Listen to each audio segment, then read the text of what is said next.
Hello friends, welcome back to my channel learn with Richa. आज हम कक्षा 10वीं मैथ्स चैप्टर 10 व्रत के इंट्रोडक्शन पार्ट में व्रत के कुछ महत्वपूर्ण बिंदुओं पर चर्चा करेंगे। तो फ्रेंड्स, इस अध्याय से 5 नंबर का आना है, तो अब हम उन 5 नंबर को पाने के लिए अच्छी मेहनत करेंगे। तो आइए देखते हैं। तो व्रत क्या कहलाता है? सबसे पहली बात, व्रत है तो हमें व्रत के बारे में पता होना चाहिए, ठीक है ना। आप सभी ने बचपन में वो व्रत एक सर्किल बना के वो गेम भी खेला होगा ना सब, जिसमें घूमते हैं, हाथ पकड़ के सारी फ्रेंड्स इकट्ठी हो जाती हैं और फिर वो गोल गोल घूमती है ना। तो वो क्या हो गया? व्रत हो गया। ठीक, व्रत हो गया ना। आपने प्रकार की सहायता से भी व्रत बनाया होगा। आप देखिए, जो साइकिल के पहिए को आप रख दीजिए, है ना, साइकिल के पहिए को आप जमीन पर रख दीजिए, है ना, या रख देंगे, या साइकिल का पहिया भी क्या है? एक व्रत है ना। तो व्रत समझ गए ना आप? तो व्रत क्या कहलाता है? एक ही तल पर स्थित बिंदुओं का समूह। यह है एक ही तल पर स्थित बिंदुओं का समूह जो एक निश्चित बिंदु से निश्चित दूरी पर स्थित होता है। ये देखिए, सभी जगह से निश्चित दूरी है ना।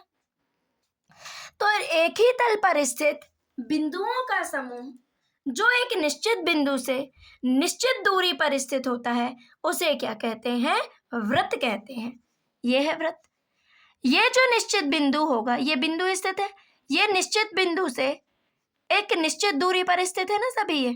तो ये जो नियत बिंदु होगा वो क्या कहलाएगा? केंद्र। क्या कहलाएगा? केंद्र। और ये जो निश्चित दूरी है वो क्या कहलाएगी? त्रिज्या। ये जो निश्चित दूरी है वो क्या कहलाएगी? त्रिज्या। ठीक है ना। तो यह हो गया केंद्र, ठीक है ना। तो आपको व्रत समझ में आया? एक ही तल पर स्थित बिंदुओं का समूह जो एक निश्चित बिंदु से निश्चित दूरी पर स्थित होता है, उसे क्या कहते हैं? व्रत।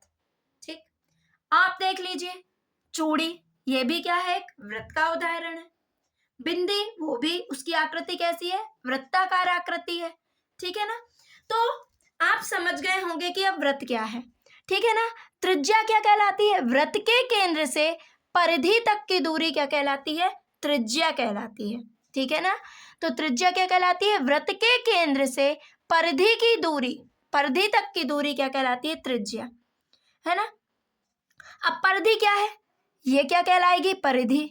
आप एक व्रत बनाइए, ठीक है ना, व्रत बनाइए और उसके बाद एक धागा लीजिए, ये धागा यहां से यहां तक की दूरी मापिए, ठीक है ना। ये जितनी लंबाई आएगी उस धागे की, वो क्या कहलाएगी? परिधि, परिसीमा, ठीक है ना। अब यहां पर हम बात करते हैं जीवा की। किसकी बात करते हैं? जीवा। जीवा क्या कहलाती है? ये देखिए, परिधि के दोनों सिरों को मिलाने वाला रेखाखंड क्या कहलाता है? जीवा कहलाता है। क्या कहलाता है? जीवा, है ना। तो जीवा क्या कहलाती है? परिधि के दोनों सिरों को मिलाने वाला रेखाखंड क्या कहलाता है? जीवा कहलाती है। ठीक, अब व्यास क्या कहलाता है? व्यास, डायमीटर क्या कहलाता है? ऐसी जीवा जो व्रत के केंद्र से होकर जाती है, उसे क्या कहते हैं? व्यास कहते हैं। जो व्रत के केंद्र से होकर जाएगी वो क्या कहलाएगी? वो जीवा क्या कहलाएगी? व्यास कहलाएगी, ठीक है ना। तो वह जीवा जो व्रत के केंद्र से होकर जाती है उसे व्यास कहते हैं। ठीक, समझ में है? त्रिज्या क्या कहलाती है? व्रत के केंद्र से परिधि को मिलाने वाली रेखा त्रिज्या कहलाती है। त्रिज्या को आर से प्रदर्शित करते हैं। जीवा क्या कहलाती है? परिधि के दोनों सिरों को मिलाने वाली रेखा क्या कहलाती है? जीवा कहलाती है। और व्यास क्या कहलाता है? ऐसी जीवा जो व्रत के केंद्र से होकर जाती है उसे क्या कहते हैं? व्यास। व्यास भी कई हो सकते हैं, जरूरी नहीं है क्या एक ही दो होंगे, है ना। बहुत से व्यास हो सकते हैं एक व्रत में, ठीक है ना। तो व्यास को डी से प्रदर्शित करते हैं, ठीक है ना। अब त्रिज्या और व्यास में क्या संबंध है? तो त्रिज्या और व्यास में संबंध ये है कि जो व्यास होता है वो त्रिज्या का दोगुना होता है। क्या होता है? त्रिज्या का दोगुना होता है। मतलब d बराबर 2r रेडियस, ठीक है ना, ऐसा भी लिख सकते हैं। अब ये भी हो सकता है कि त्रिज्या क्या होती है, त्रिज्या क्या हो जाएगी, व्यास बटे 2। व्यास की क्या हो, त्रिज्या जो हो गई वो यहाँ से यहाँ तक की दूरी क्या कहलाई, त्रिज्या, है ना। और व्यास क्या कहलाएगा, ये बराबर दोगुना हो गया ना व्यास त्रिज्या का। तो त्रिज्या, व्यास जो होता है त्रिज्या का दोगुना होता है और त्रिज्या व्यास की आधी होती है, अर्थात त्रिज्या बराबर होता है व्यास बटे 2। ये संबंध है, ठीक है ना। व्यास जो होता है वो त्रिज्या का दोगुना होता है और त्रिज्या जो होती है वो व्यास की क्या होती है, आधी होती है।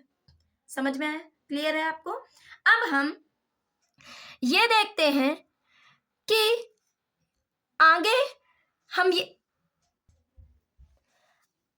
अब हम आते हैं यहां पर, ये देखिए ये एक रेखा है।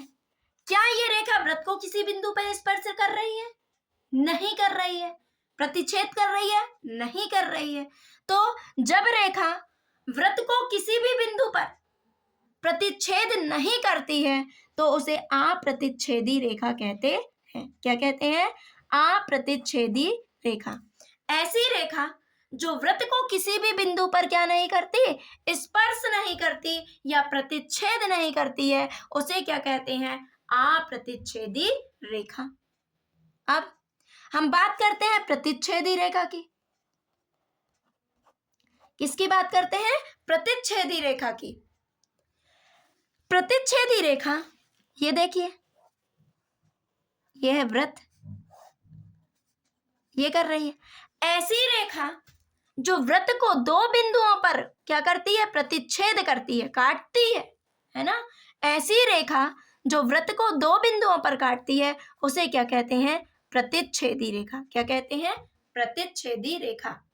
तो ऐसी रेखा जो वृत्त को दो बिंदुओं पर प्रतिच्छेद करती है उसे क्या कहते हैं, प्रतिच्छेदी रेखा। अब हम देखते हैं किस पर बात करते हैं, स्पर्श रेखा के बारे में बात करते हैं। तो स्पर्श रेखा क्या कहलाती है, स्पर्श रेखा टच लाइन, है ना।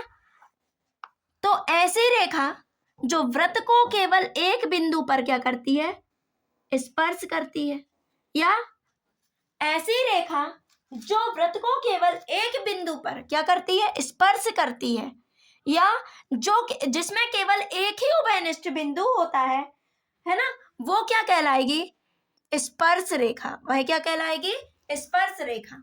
ये देखिए केवल एक बिंदु पर क्या कर रही है, स्पर्श कर रही है ना।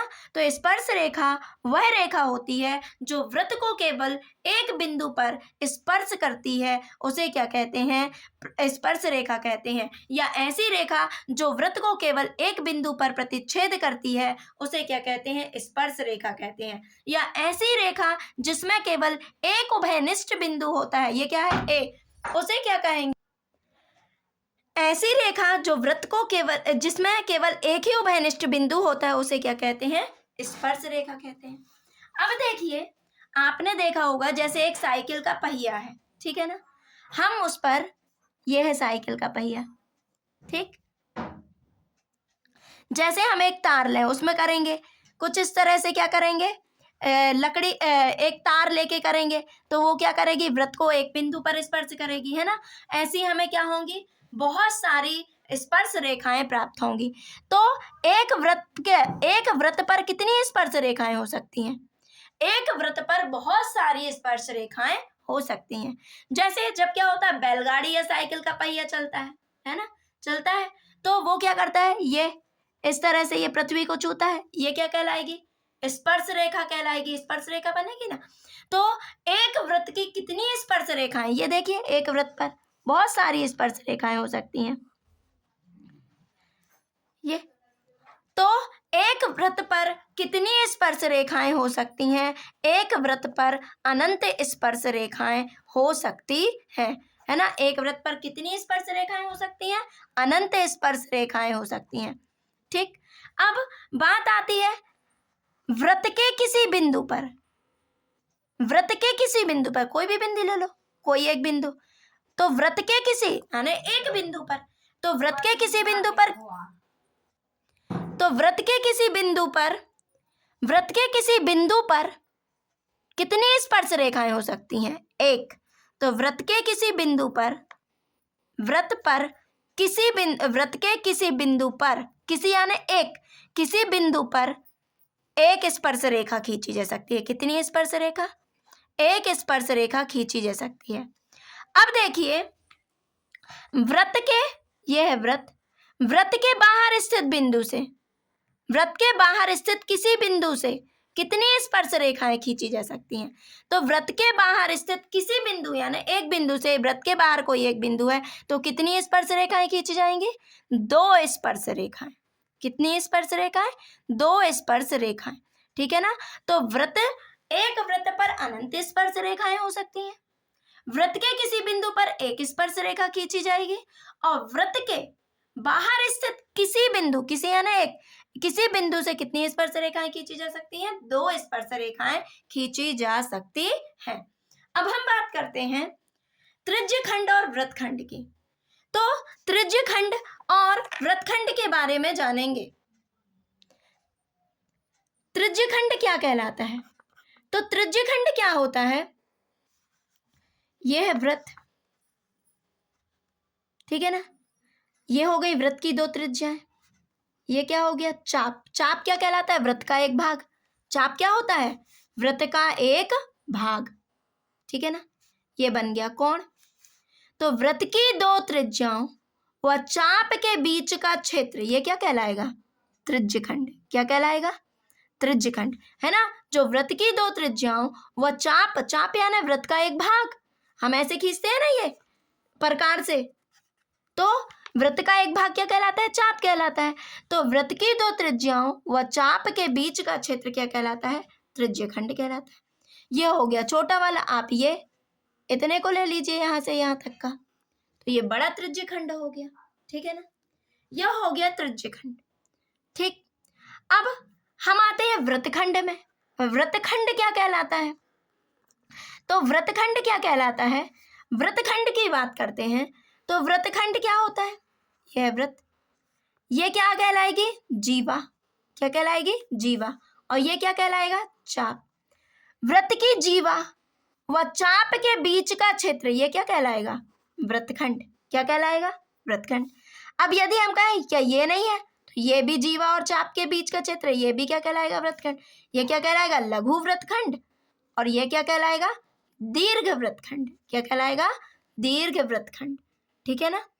तो त्रिज्यखंड वृत्त की 2 त्रिज्याओं व चाप के बीच का क्षेत्र कहलाता है, और वृत्तखंड वृत्त की जीवा व चाप के बीच का क्षेत्र क्या कहलाता है? वृत्तखंड कहलाता है। अब इसी में हम बात कर लेते हैं कोण। चाप व त्रिज्या में क्या संबंध है ना। तो ये संबंध है कि कोण बराबर होता है चाप बटे त्रिज्या। क्या होता है? कोण बराबर होता है चाप बटे त्रिज्या। और तो चाप बराबर क्या हो जाएगा? कोण गुणित त्रिज्या। क्या हो जाएगा? कोण गुणित त्रिज्या। और त्रिज्या बराबर क्या हो जाएगा? चाप बटे कोण। ये संबंध है, ठीक है ना। अब बात करते हैं संपूर्ण कोण। संपूर्ण कोण की माप कितनी होती है ना। संपूर्ण कोण यानी पूरा एक बिंदु, ठीक है ना। इसकी माप कितनी होती है? 360 अंश। कितनी होती है? 360 अंश।